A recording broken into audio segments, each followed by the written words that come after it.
Today I'm going to do an account review, and these videos are always daunting because there's so much to go over.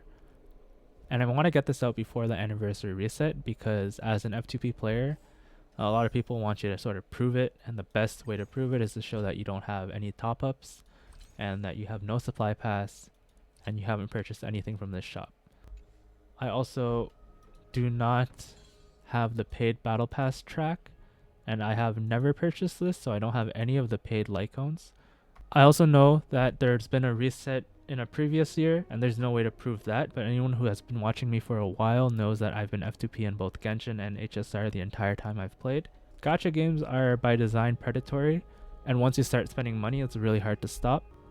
But I play them because I find the games very fun, and I want to show other people that it's possible to play these games and have fun without spending any money. And all you have to do is just be a little careful with who you pull, who you build, and who you skip. Before hopping into my builds, I want to go over my pull history to show you how lucky or unlucky I've been. So it all starts with the Departure Warp. This is where you get your first guaranteed 5-star. I had to go all the way to 50 pity to get her, but I did get Bronya, who was the best character at the time, so I'm happy with that. Standard banner, it doesn't really matter who you get here, although I am happy I got 2 copies of Bronya's Light Cone. I wish I got more copies of Bronya herself. Now we go to the juicy part, the character event warp. So I have 1,290 pulls in this banner since day 1 practically, when I started playing. I have a 70% 50-50 win rate and an average 5-star pity of 58, both of which are really lucky numbers, I am aware. So it started with getting Zila and Jingyuan really early. Then I lost to 50-50 and had to go to pity for both Blade and Fu Shen. That set me back so far. I went on a Harmony win streak, which kind of brought my account back. And then I think around Sparkle's release was when I created my YouTube channel. And then the Akron incident happened, where I had 200 summons going into Akron's banner. I ended up losing Akron's 50-50. I lost the Light Cone 75-25, and I didn't have enough to continue pushing. And so I'm stuck with Akron E0 S0. But then Robin saved me again, another Harmony win. That's 4 in a row. Then I lost 50-50 to Jade, won her E1, won Jiao Cho. Kind of revived my Akron because I wasn't really using her much, and so Jiao Cho kind of saved it. And then I lost to my first Harmony unit, which was Robin's E1. But technically, both of them came early, so if you add 31 and 55, that's like 86. It's not too different from the 78 here, so I take it as a semi-win. After Robin is probably the best accident that happened to me. I was just doing random single pulls because I had extra tickets, and I managed to get Fei Xiao on 4 pity. I wasn't planning to get Fei Xiao, but now she's one of my most used characters, so this is the best accident that ever happened to my account because she is an incredibly powerful unit. She's really fun to use, and she can take the win set that I farmed, and I didn't even have to sink in any pulls to get her. After that, I skipped a bunch of banners, and then I pulled for the Herda because of how broken she was. I managed to get her really early, which was nice. And then follow that up with Tribi, the next most broken character. I got her really early, and then that let me go for her E1, which was also incredibly broken. So in terms of my character banner, I've been really lucky, especially with the harmonies. I've won 1, 2, 3, 4.5, 6, 7. So like 7.5 out of 8, that's not bad. And then if you look at the global stats, I'm top 18% in terms of 5-star luck, so that's the pity I get my 5-star at, and then top 5% for my rate up luck, which is like my 50-50 win rate. All this changes when you go to the Light Cone banner. I have 550 summons on the Light Cone banner, a 60% win rate on something that should be 75%, and an average 5-star pity of 70 when soft pity is 65. So if you look at my pull history, every single 5-star Light Cone I got was over the soft pity, not a single early, and I lost multiple 75-25s. If you look at the global stats for the Light Cone banner, I am bottom 1% in terms of 5-star luck, and bottom 23% in terms of rate up luck. And so while I might look really, really lucky in terms of character event, it's balanced by my Light Cone banner. Although you can argue I don't pull as much on the Light Cone banner, but every time I do pull, it's really, really tragic. Alright, going back to the game, I want to show my achievements. So I'm not really an achievement hunter, but I do have 921 achievements, which I think is not that bad. And then there's a few that are quite interesting. So I have 695 total login days as of today. So today is April 6th. We're a few days away from casters dropping. 695 total login days, which means I missed like a week or two. And then the other interesting stat is the max damage I've dealt in one hit. And I think this number is 43 million. This obviously came from Simulated Universe. I think it counts Simulated Universe because there's no way I get this high anywhere else. But yeah, 43 million. I think my next goal is try to hit 50 million. Alright, now we go on to map completion. And if you watched any of my previous videos, you'll know that I complained about doing map completion because it's really tedious. But I do have the Herda, which made it much easier. So I spent one day just knocking out all of these maps and completing them all. So I think I now have 100% on every single map in terms of chests. Now I don't have like all of the other achievements of like talking to certain people or that sort of stuff, but I did find every chest in the game. And now let's go over Endgame. So Endgame completion, I have been 36 starring Forgotten Hall ever since they introduced the 11th and 12th floor. So there's never a single one that I haven't completed. Pure Fiction I have fully completed since its inception, and I have done the same with Apocalyptic Shadow. So pretty much I have been completing every single endgame mode for the longest time. And then let's go over Divergent Universe. So they released this sort of ranked system in Divergent Universe, and I have hit the highest tier, which some people joke as Challenger, because how it works is like every time you finish a run, you slowly rank up, and then every time you lose a run, you rank back down. And so it's kind of tricky because you have to consistently win to rank up. But once you understand how the game mode works, it's actually really easy to just cheese it with your buffs. So much so that in the final fight, I usually just put Blade alone and watch him blow up Hule. I'm going to go through my inventory real quick. So I have 48 million plus Mora, 2,000 plus of the XP books, 550 of the Lycone stuff, and then 300 plus of the relic upgrades. And then I have 87 balls because I skip a bunch of characters, so I have a lot of balls left over.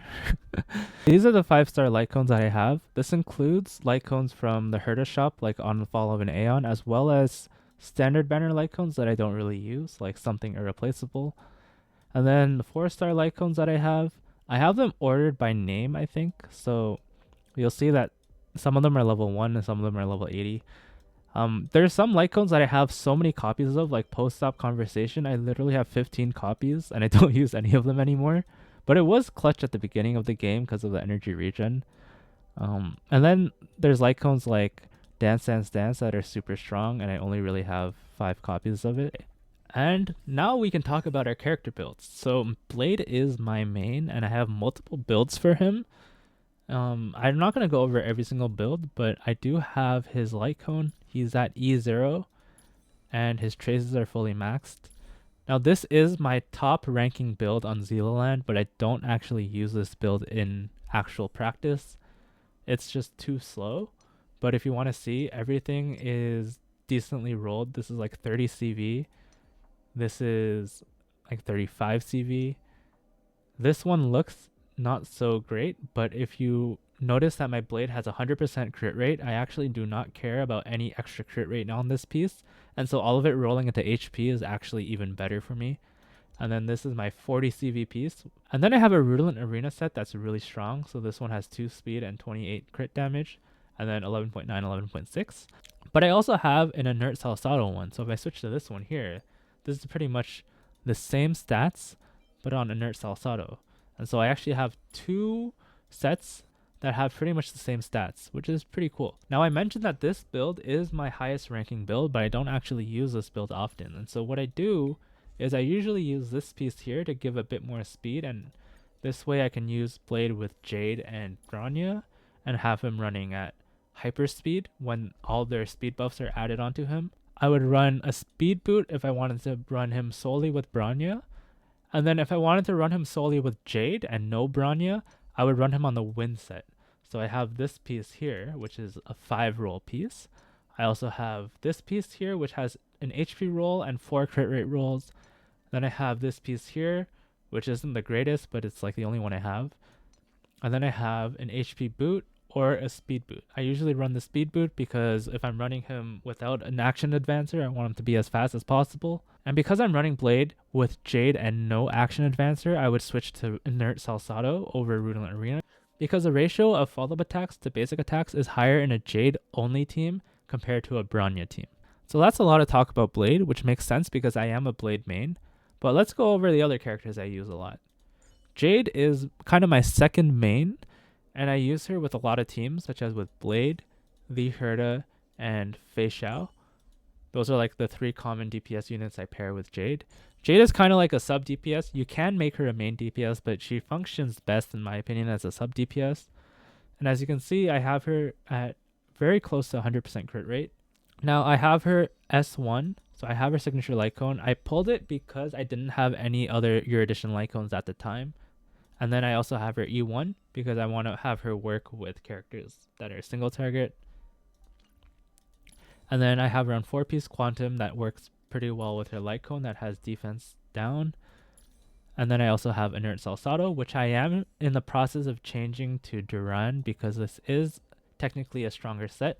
It's just if I switch now, it sets me down 20% crit damage, which is a little painful for me to see on the stat sheet. And so I am sticking with Inert Salsado for now until I get a better Quantum Orb, because this orb here is absolute garbage. Jade has maxed out traces as well. And then I would probably go into some of the teammates I use with her. So the Herda is one of the main DPSs I use with Jade. She is E0S1. She doesn't have fully maxed out traces because I don't use her basic attack that much, but I may max this out eventually. And then she's on 4-piece Scholar, 2-piece Rutilant. The reason she's on 2-piece Rutilant is because I don't have a good enough Izumo set. This piece here is kind of trash. So is this one. And then I also don't have another attack rope. So I can't switch to this yet because I don't have anything farmed. It took me so long just to get a usable attack rope for Acheron. I don't have a second one. And so that's my Herda. I used her quite a bit recently because she is so powerful, but also because the end game has a lot of ice weak stages. We'll see how she performs as ice is phased out of the end game bosses. I know Anaxa is supposed to bring her back, but I just can't justify Anaxa when I have Jade. Okay, now we have Fei Xiao. Fei Xiao actually has 100% crit rate, so not one of these frauds that have 95 crit rate. Fei Xiao actually has 100% crit rate, so she literally cannot miss. I have given her Zeal's light cone because sadly I don't use Zeal anymore. I do know Zeal is still strong with the right investment, but I have given up on farming for her relics, so I just put her light cone on Fei Xiao, who's performing better for me. She's E0. I don't know if you call this S1. I guess you do. And then I have her on 4-piece Eagle, 2-piece Duran, and she also has like a similar situation to the Herda. I never use her basic attack, so I have everything else maxed out. And yeah, I guess because she has 100% crit rate, I might as well show the relics. So I have this one here, which is really good.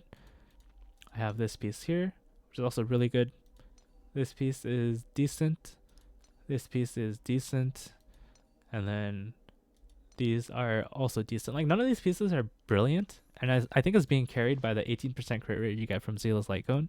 That makes it look really good. Without Zeal's Light Cone, this would be at 82, and then that wouldn't look as nice. But yeah, with the Light Cone, it looks really good because I have 100% crit rate. Okay, now let's go over all the super supports on my account. So all the E1 supports I have. So we'll start with Tribi, who is, in my mind, the best support, mostly because she has no downtime issues. She's super easy to play. She works with any team, and she is super, super tanky. So you can run her in sustainless teams, and you don't have to worry about her dying. I think that's what puts her above every other support in my mind. She is E1. I have her on S4 DDD. Unfortunately, I couldn't get S5. She has fully maxed out traces, and her relics, I mentioned it in my last video, but I got so lucky with this. I got all her relics in 2 days of farming. So this one here is a 4 roller. Then I got another 4 roller. And then I got this piece here, which is decent. And then I got this, which is a 3 roller. Now the problem is I couldn't get good Lushaka pieces. This is the best I could do. But everything else, like these poet sets, I got with only like 8 total domain runs. And that's crazy because I've never been this lucky with relics. This saved me so much Trailblaze power, and I'm actually really happy about that. So that's Tribi. She's basically the strongest support I have on my account now. But then I have the strongest support of yesterday, which was Robin. So I have Robin E1 with Braniel's Light Cone. And then she has almost maxed out traces. and she has two-piece attack with Lushakas to give more attack. So I used to run Robin with every team, but now she's been replaced by Tribi, and so she's been relegated to the second teamer, and then she's replaced Ron Mei, who used to be my second teamer. And so Ron Mei is E1 S1. This Lycone is really, really strong, but I don't think it's actually that necessary. Although for certain setups, you do appreciate the extra skill point and energy at the start. It makes it really smooth. I have her fully maxed, and she's on 4-piece Watchmaker, 2-piece Von Whack. And Ron Mei is a tricky one because for me, she has been falling off. And that's mostly because I don't play break. If you play break teams, she's still incredibly powerful. However, if you're using her for crit-based teams, she's still amazing, but I think she's just being outpaced by Robin and Tribi. At least every run I have done where I replaced Ron Mei with Robin and Tribi, I have been clearing faster. And so the only thing she provides over them is comfort, but I would argue Tribi is neck and neck with her in terms of comfort because of how tanky Tribi is and how easy to play Tribi is. Whereas Ron Mei will still have downtime if your fight extends past her second turn. And I would say her E1, which was incredibly powerful at the time, has now been power crept by Robin's E1 and Tribi's E1. So I would say the only time I use Ron Mei now is in sustainless runs where she helps break the enemy and where breaking the enemy is important, such as Apocalyptic Shadow, or in things like Pure Fiction, where using Ron Mei with small Herda allows her to one-shot the mobs because she can break the mobs and then deal extra break damage to them. Or in situations where I'm using like a no-hit run, where I pair Ron Mei with Sustain Welt, and then Welt's delay plus Ron Mei's delay makes it so that enemies never get a turn, and so you kind of can do like a no-hit run. Those are like the only situations I pull out Ron Mei for now. Maybe also in freeze teams where you can freeze the enemy and then further delay them with Ron Mei's break. So ice-based teams, I would probably still use her. But other than that, she's kind of been replaced by Robin and Tribi, which is a bit sad to say because she was the best unit in the game back in her release, and we thought she would have a longer shelf life. She still has a long shelf life if you play break, but if you don't play break, I would say she's being outdone by multiple units at this point. Okay, now we go to the objectively best free-to-play unit in the game, which is Remembrance Trailblazer. I'm not really going to go over his build too much. He's on the free-to-play light cone, and I give him as much speed as possible and as much crit damage as possible. Ideally, you hit over 160 speed, and then that's kind of pretty much it. There's not much else to it. Remembrance Trailblazer is just a goated unit. I love using the MC. It's actually pretty cool that they make him really powerful in this game. Yeah, great unit. Bronya, well, I kind of don't really have a light cone for her. I sometimes use Planetary Rendezvous if I'm playing her with Blade, but then if I'm playing her with Blade and Jade, I think instead I would go with Past and Future. Although I also think this light cone here, Poised to Bloom, is pretty good on Bronya because if two or more characters follow the same path, both of them get bonus crit damage. Usually you're using Bronya with another Harmony on the team, and so this is actually not that bad. I currently have it on Ting Yun and I'm slowly building it up because I got it pretty recently. But this one's actually a pretty good light cone, and also it looks really pretty. As for her traces, I mean, I could level this up. It's actually pretty good. I might work on this.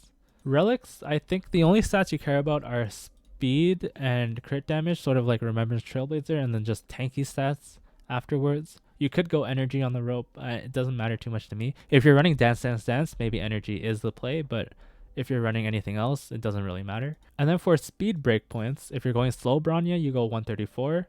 If you're going fast Bronya, then 160, 161. And then for Eidolons, I have her on E2, so E1 gives her the 50-50 skill point refund, and then the E2 gives her the 30% speed buff. Okay, so those were like the units I use the most. Now I'm going to kind of breeze through other units I use, but not as much. So I have Jiaoqiu and Acheron together. Acheron is E0, S0. This was the Acheron incident where I had 200 summons and could not get the light cone. All the important traces are maxed, and she is on 4-piece Pioneer, 2-piece Azumo. I don't use her that much anymore. She's kind of boring to play. I did pull Jiaoqiu for her, so she was usable for me, and she is still usable, but Jiaoqiu's incredibly boring too. Like they're just kind of one-dimensional in terms of playstyle. You kind of just generate stacks and then pop the ultimate. Generate stacks, pop the ultimate. Jiaoqiu's on 4-piece Eagle, 2-piece Von Whack, kind of all the action events I can get, as well as 159 speed. He's a good unit, but I kind of only use him with Acheron. And so if I don't use Acheron, I wouldn't use him either. But I mean, if you do want to use Acheron, I would recommend getting Jiaoqiu for sure. Shepard, I do not use. Bailu, I did use at the start. Bailu was my only sustain outside of Natasha before we got Fu Shen. And so I used her a lot in the early game. And she did put in work. And she's also the highest Eidolon count I have on a 5-star. And so I have to keep her in the 50-50 loss pool because she is the closest one to E6 on my account. My Himiko is still built as a crit-based DPS. I do know that the new trend is to run Himiko Super Break. I don't know. I kind of like having a really nice ratio, and the 71-49 looks really clean to me, so I'm keeping it for now. I don't use Himiko that much anymore, sadly. And so, yeah, she hasn't been updated in a long time.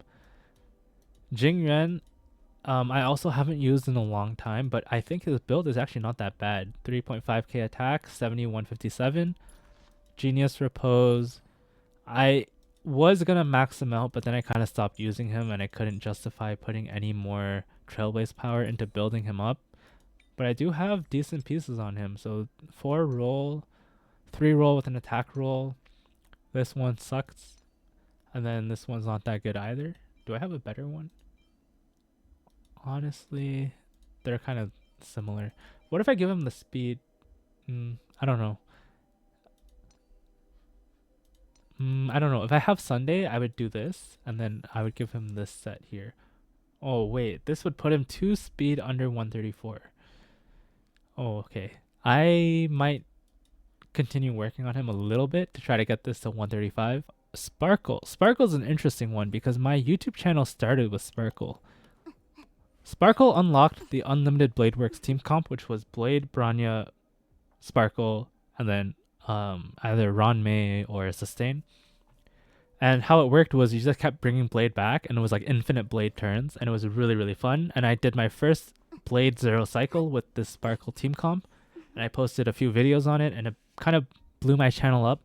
I wouldn't say blow up because I went from like 100 subs to like 300 subs, which is like still a blow up because I gained like 3 times the number of subs in that period.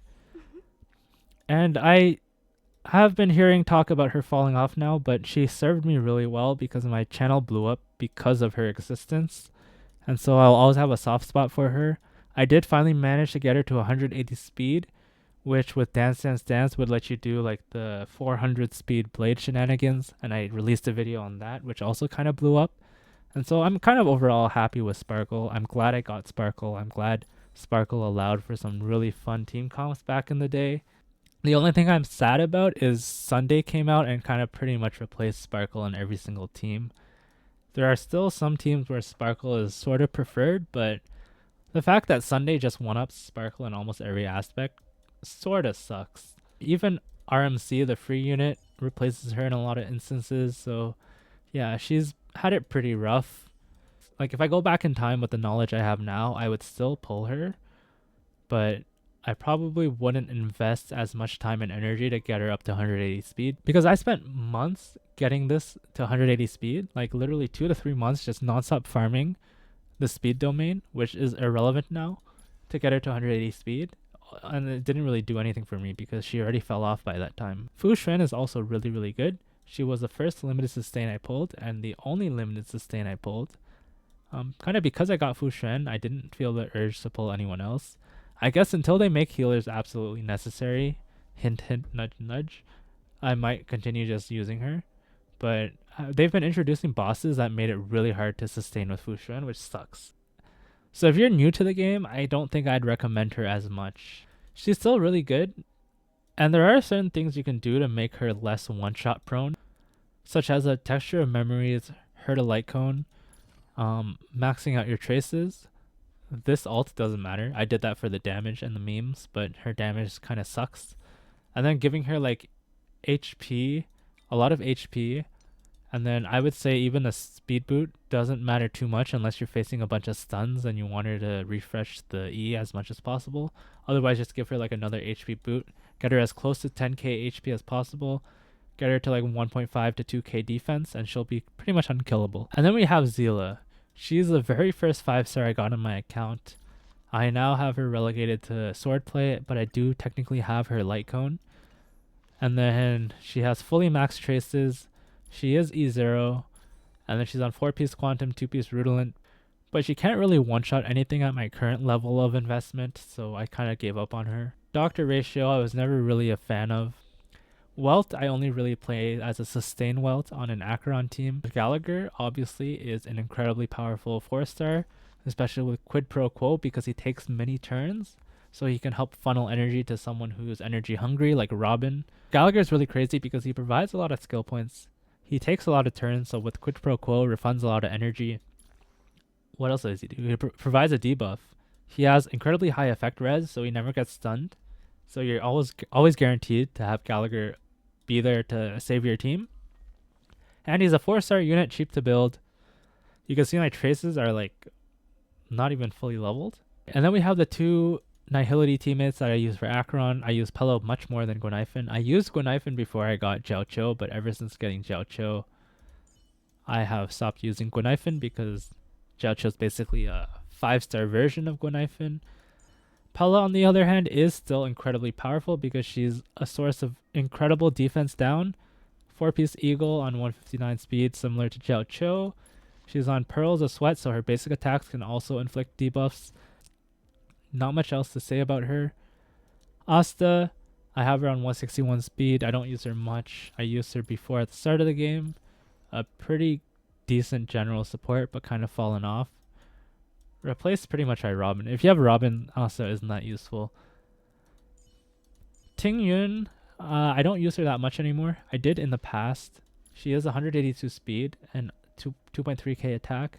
If I level this up to 80, I think this will be closer to 2.5k attack. Let me switch it to a level 80 light cone just to see. So like Planetary Rendezvous.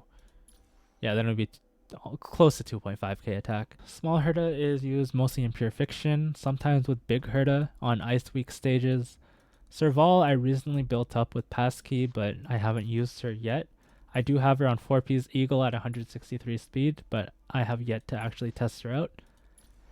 And then Hunt March 7th is probably the last character I'll showcase because past that, these characters I don't really use. Hunt March is another incredibly good free-to-play unit. I have her on Cruising the Stellar Sea, 78-214, and I have her kind of on Rainbow, but not really. Like 2-piece attack, 2-piece speed, it's not coherent. Yeah, and I think that's pretty much all the characters that I use. And then the rest of these characters, I don't have them built. Okay, so now going over my future plans. I made a video about who I am planning to pull for.